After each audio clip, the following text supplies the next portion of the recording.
Ruby Gillman Teenage Kraken was released in 2023 and was directed by Kirk DeMicco. It tells the story of Ruby Gillman, who wants to live life as a normal teenager, but she struggles to keep her biggest secret, that the fact that Ruby and her family are Krakens. With the rise of a conflict with a mermaid named Chelsea, Ruby must learn how to use her Kraken powers and protect the city and the ocean. So yesterday I saw Ruby Gillman Teenage Kraken. Both me and Tyke went to see it on day of release, June 30th, yesterday.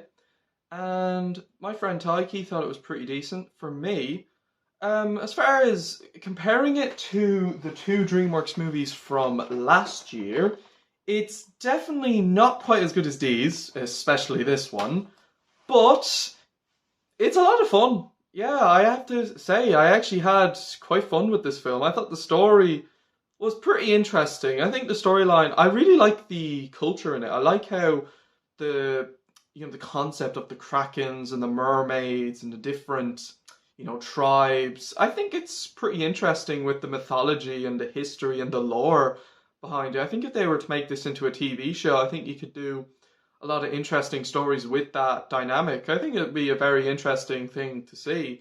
I do feel it's not quite as explored as it should have been.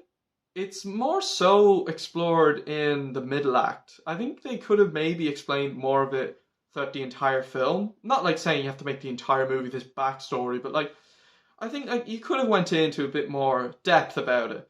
I think though the dynamic with Ruby and Chelsea definitely does bring out more of the lore. I felt. I think there's some very interesting conversations with Ruby and Chelsea in this film that actually are quite interesting. I'm not going to spoil them, but it's nice to see the interactions they have with one another is quite enjoyable, I felt. I think the interactions is quite interesting. I think the storyline, there's definitely parts in it that are quite predictable and quite generic, like, oh, you can't go into the ocean, or you can't go out partying. It's just kind of tropes like that. I feel like the film, it's kind of like, it is very predictable at parts, but it's good. It's kind of like one of those films, I dare say, it is predictable and quite cliche in areas, but you kind of do have to go with the flow, because I feel like it was probably very hard for DreamWorks to make an original execution of of some of the cliche tropes they used. In my opinion, I think they were kind of like, okay, we kind of have to put a little bit of easy predictability because it's very hard to give our own spin on it. But it wasn't bad. I would just say it is a little noticeable predictable, if you get what I mean. So the predictability, it's not bad. It's just easy. It's just a little easy, if that's if that makes any sense. But like, it's a good story. It's not like an amazing story. It's not like Puss in Boots 2 story good. But it's still, pretty decent and pretty solid, and it is a lot of fun, and it's a nice, simple kind of film. It's a very light-hearted, fun adventure film, and I think it's kind of old school DreamWorks, I'd say. Like, it actually reminded me of Home for some reason. Just the light-hearted tone really did remind me of Home, and that's probably a really weird comparison, but it just did. The animation is really nice. It's actually better than I thought it was in the trailer. The actual film itself, the animation just looked really stunning. It actually did look really nice. Some shots looked gorgeous. The backgrounds were beautiful. My only issue was I felt some of the human designs were just a little too cartoony with the eyes and the proportions. I think Chelsea in particular, the eyes at times were just a little too cartoony. Like, not bad, but I just think, it actually, you know what? I was saying to myself when I was watching the film, with the more cartoony eyes on the humans, it really did remind me of Strange World. Now, granted, the human designs here are a lot better than the human designs in the bad guys, because they're at least, they do look different from one another and they do look unique.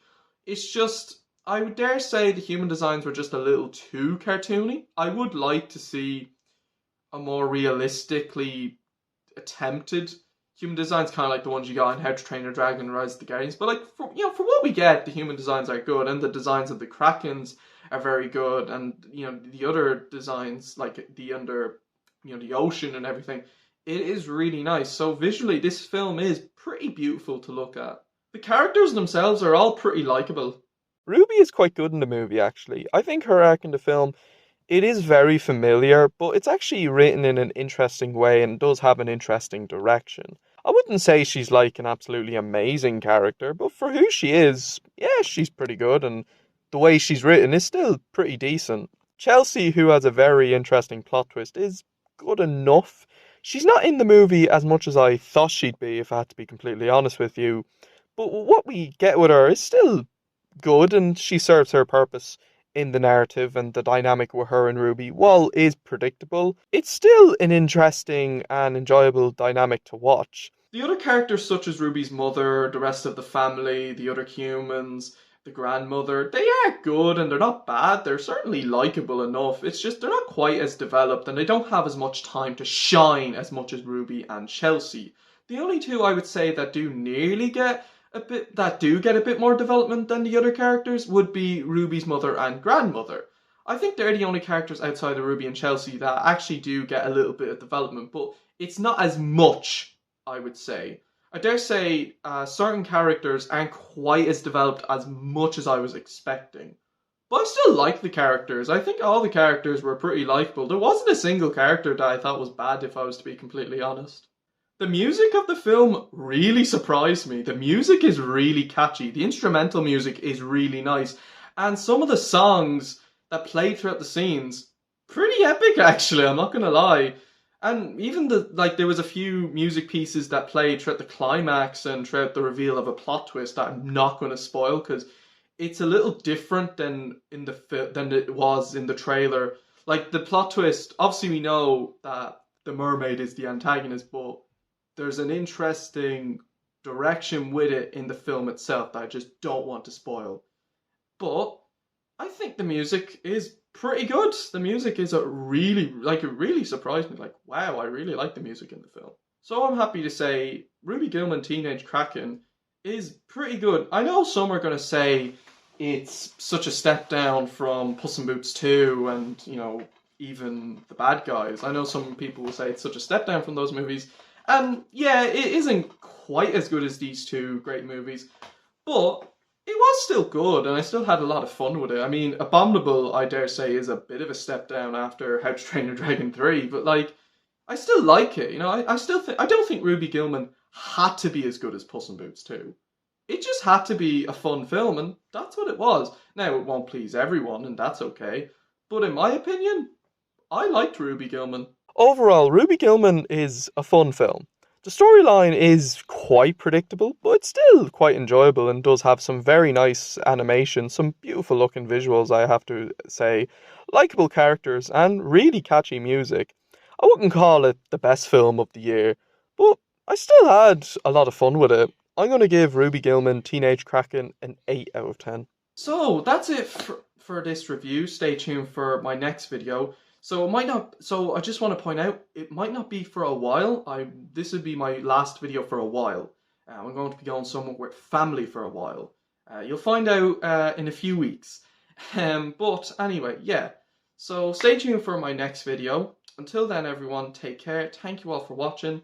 And hopefully Kung Fu Panda 4 trailer comes sooner rather than later. Hopefully before the end of the summer. But anyway, take care guys. What do you guys think of Ruby Gillman? Hope you enjoyed my review. Stay tuned for the upcoming videos, and until then, skadoosh everyone.